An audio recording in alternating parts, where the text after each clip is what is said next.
Boa tarde, 1h35. Eu quero agradecer demais a presença de vocês, né? Presença porque eu tenho certeza que você vai me ajudar na condução do programa hoje. Eu preciso da sua ajuda. Nós vamos falar sobre saúde pública. Nós vamos falar com a secretária de Estado adjunta, a Ana Cristina. Fazia tempo, né, que ninguém da CESACRE aparecia aqui pelo Gazeta Entrevista. O secretário de Estado de Saúde, o Pedro Pascoal, é uma ausência muito sentida. A produção do Gazeta Entrevista sempre faz convites, mas infelizmente nunca dá para que a agenda do secretário se adeque aqui ao horário do programa. Entendemos, mas ainda bem que a Ana Cristina atendeu ao nosso convite e eu peço a sua ajuda. Você que é do interior do estado, você que é do Hospital de Feijó, por exemplo, que tanto aperreio está passando, não é? Eu quero que você me ajude aqui. Eu só faço uma lembrança, né? A sua crítica, por mais forte que ela seja, por mais contundente, ela não lhe autoriza a ofensa. Se você respeitar esse princípio, parceiro, você como cidadão pode falar aquilo que você pensa, tá bom? Aqui no programa Gazeta Entrevista, você sempre vai ter a sua opinião respeitada. Correto? Então, Ana Cristina, secretária de Estado adjunta de Saúde, vai ser a nossa entrevistada nos 2 primeiros blocos do programa, tá bom? Agora eu tenho um recado para dar para você. Fazer um tratamento com implantes dentários é mais que conquistar um sorriso bonito. É se sentir bem, poder comer de tudo e dizer adeus para os constrangimentos da falta de dentes.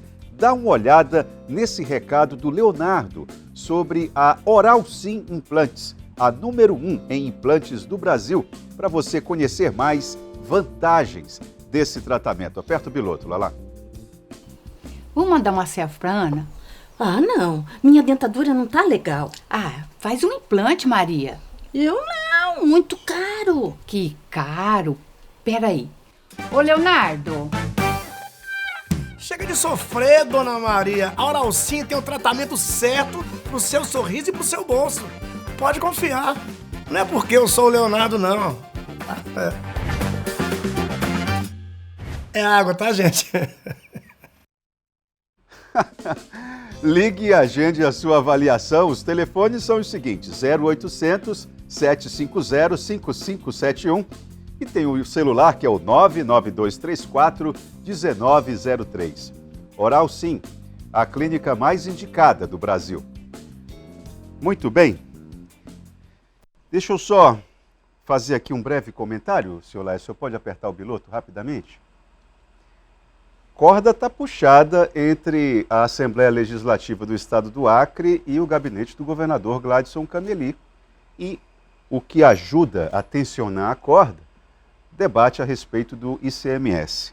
Leio aqui num site regional, aqui o site dos meus colegas Notícias da Hora, e aqui tem uma fala do deputado Edivaldo Magalhães, repudiando a atitude do governo que eleva preços do cimento e do tijolo e defende a suspensão de um decreto. Aqui é o seguinte, deixa eu só resumir rapidamente, porque o assunto hoje dos 2 primeiros blocos não é sobre tributos, não é? Mas deixa eu só colocar uma situação, para resumir a ópera. O que está posto é o seguinte: de acordo com os parlamentares, tanto o Emerson Jarudi quanto o deputado Edivaldo Magalhães, o que eles estão criticando? Eles estão criticando que o gabinete do governador deu uma canetada e, por decreto, quis mandar mais do que a autorização dada pelo parlamento.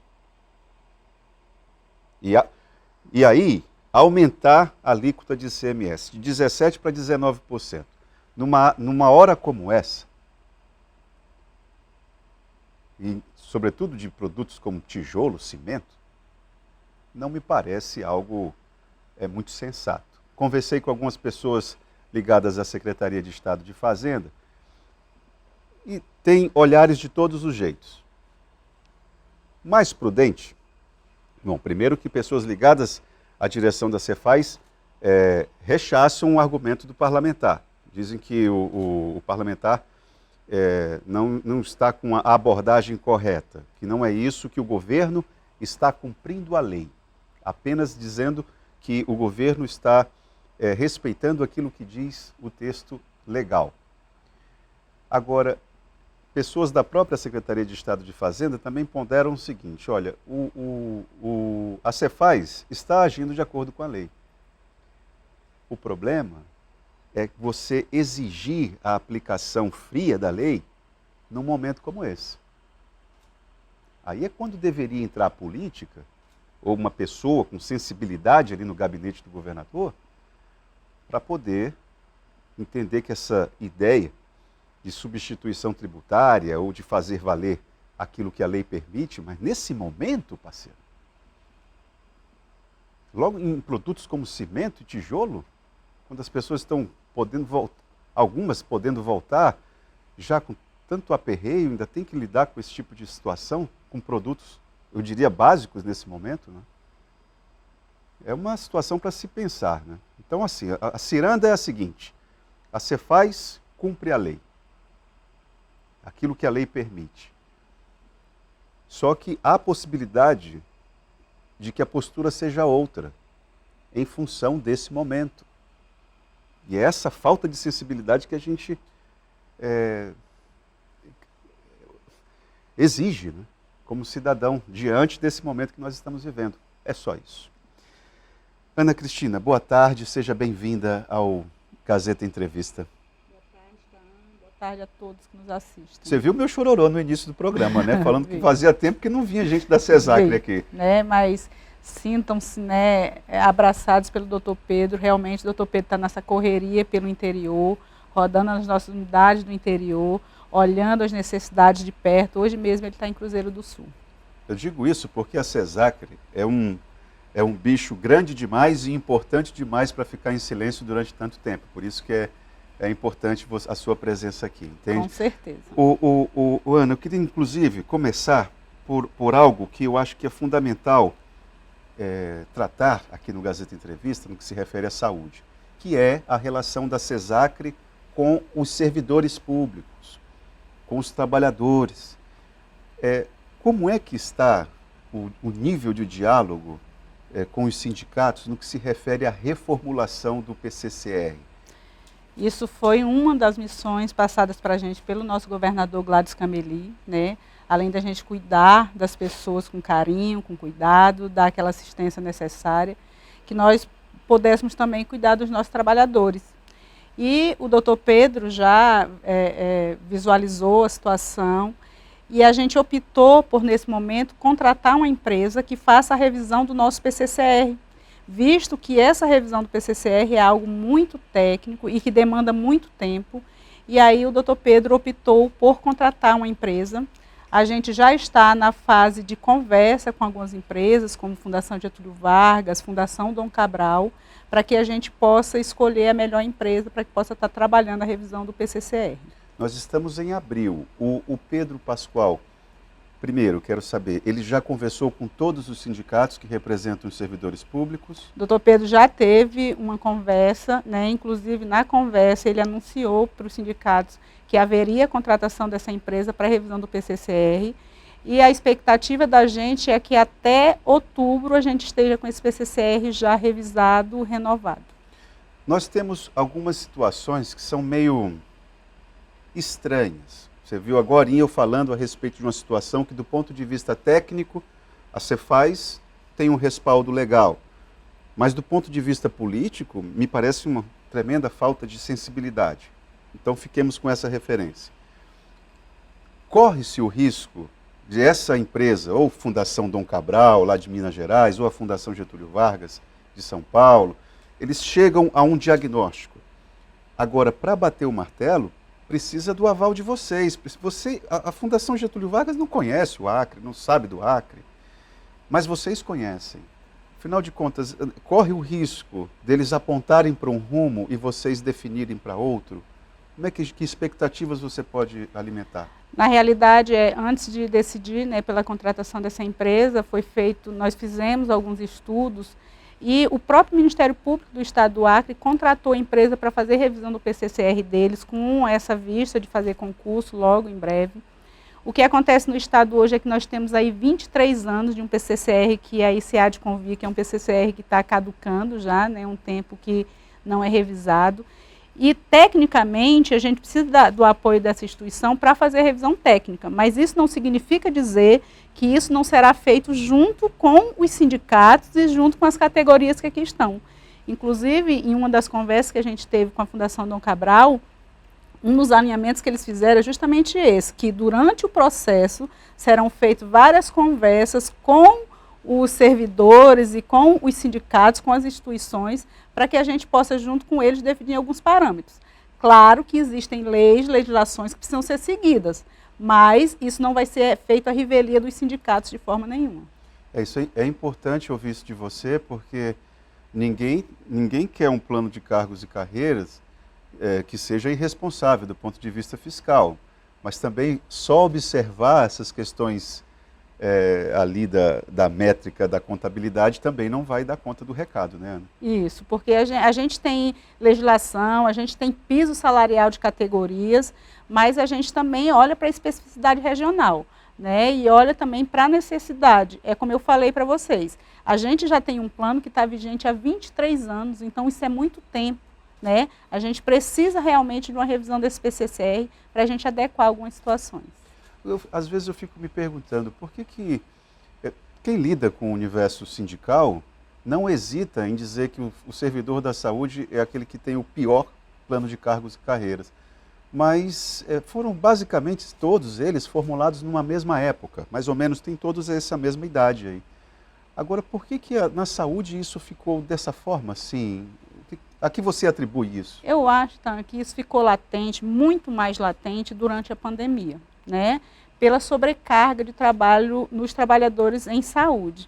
A gente já vem também de um processo de desgaste. Imagine você que o trabalhador da saúde, ele faz um plantão de 12 horas, ele trabalha de segunda a segunda, porque o plantão dele, se for segunda, se for terça, se for domingo, isso não é diferenciado, realmente é uma carga horária que muitas vezes pesa sobre esse trabalhador. Mas eu acho que isso já vem de um desgaste histórico, né? O que a gente quer nesse momento é poder resgatar um pouco disso, valorizar o nosso servidor do jeito que ele tem que ser valorizado. E isso, como eu falei para vocês, foi um pedido do próprio governador, para o doutor Pedro Pascoal, que a gente trabalhasse na revisão desse PCCR para dar condições de trabalho para os nossos trabalhadores, mas entendendo também que a gente tem um piso salarial que não é local, não é regional, ele é nacional e que a gente precisa respeitar algumas legislações. Mas eu também entendo assim, que durante a pandemia, nós tivemos uma sobrecarga de trabalho. Se a gente olhar agora também, diante desse episódio da alagação, é latente os trabalhadores de saúde dentro dos abrigos, atuando nas equipes volantes, como a gente vem atuando. Os chamados que a gente tem tido são chamados recorrentes. Então, eu acho que isso por si só, né, é um trabalhador que realmente é muito demandado, o nosso trabalhador da saúde. E a gente reconhece isso. E aí, quando o trabalhador se percebe assim, né, muito demandado, e quando quando ele olha para o olerite dele, ele não vê isso refletido, né? E aí agora, né, a gente está fazendo o chamamento do concurso, né? Eu acho que esse concurso foi algo que veio realmente, né, e o chamamento está acontecendo agora, inclusive o doutor Pedro está na região do Juruá, uma das missões dele é fazer a posse das pessoas que lá estão sendo chamadas. Então, eu acho que a valorização acontece quando a gente, claro, dá condições, né, salariais para esses trabalhadores, mas a gente também olha para as condições de trabalho, que isso também a gente está com um olhar muito carinhoso e muito especial para isso. Ana, como é que está a questão da terceirização na CESACRE? Eu estou falando isso amparado por algumas polêmicas, alguns problemas, né? Você tem aquele pessoal, tanto as empresas terceirizadas que lidam com aqueles serviços mais elementares de limpeza e manutenção dos espaços, que é um problema. Em Feijó, por exemplo, estão sem receber desde dezembro, no Hospital Geral de Feijó. Desde dezembro. Você imagine o que é isso numa cidade pequena como Feijó. Então, muito grave essa situação. Os servidores ali do serviço de manutenção e limpeza. Agora também tem os serviços mais sofisticados, não é? Que também aí já são outros tipos de problemas, são outros níveis de problema. Como é que isso está? Vocês entendem que isso, vocês vão preservar a terceirização ou vocês vão rever isso? Tem alguma possibilidade de rever? Então, na verdade, assim, nós não temos, porque as terceirizações, Brasil afora, elas acontecem muitas vezes através de OS, quando eu tenho uma instituição inteira terceirizada. Hoje, o que nós temos dentro do Estado de serviços que são terceirizados efetivamente, o Hospital do Juruá é um exemplo de um serviço que é terceirizado e ele já nasceu assim.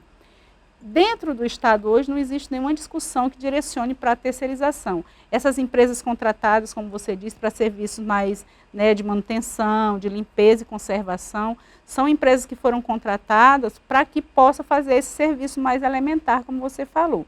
Do ponto de vista assistencial, hoje nós temos contratos chamados de contratos emergenciais, não são servidores de carreira, mas esses contratos emergenciais, como o próprio nome diz, eles foram feitos justamente para atender uma situação emergencial que explodiu durante o Covid. E aí eu acho que a mídia noticiou, né, quando o Covid foi desaparecendo, algumas pessoas foram sendo desligadas, e isso muitas vezes causa alguns dissabores, né?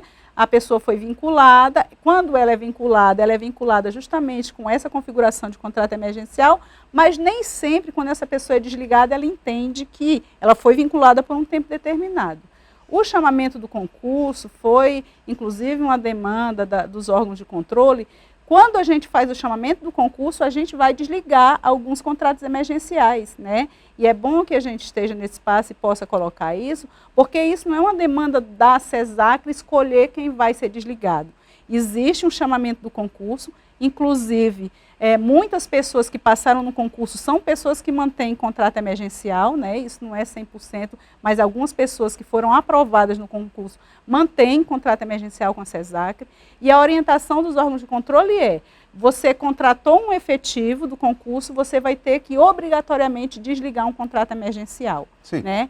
Então, a gente já está com algumas reivindicações de alguns servidores do tipo, mas você não pode me desligar. O servidor que é contratado num contrato emergencial, ele é um contrato temporário para suprir uma necessidade emergencial, como o próprio nome diz. E aí a gente vai ter que fazer esses desligamentos, mas não vamos desligar para descobrir serviço. Não, a gente está tomando cuidado com isso. Mas recrutou um trabalhador efetivo do concurso, nós vamos ter que desligar sim um contrato emergencial. Muito bom.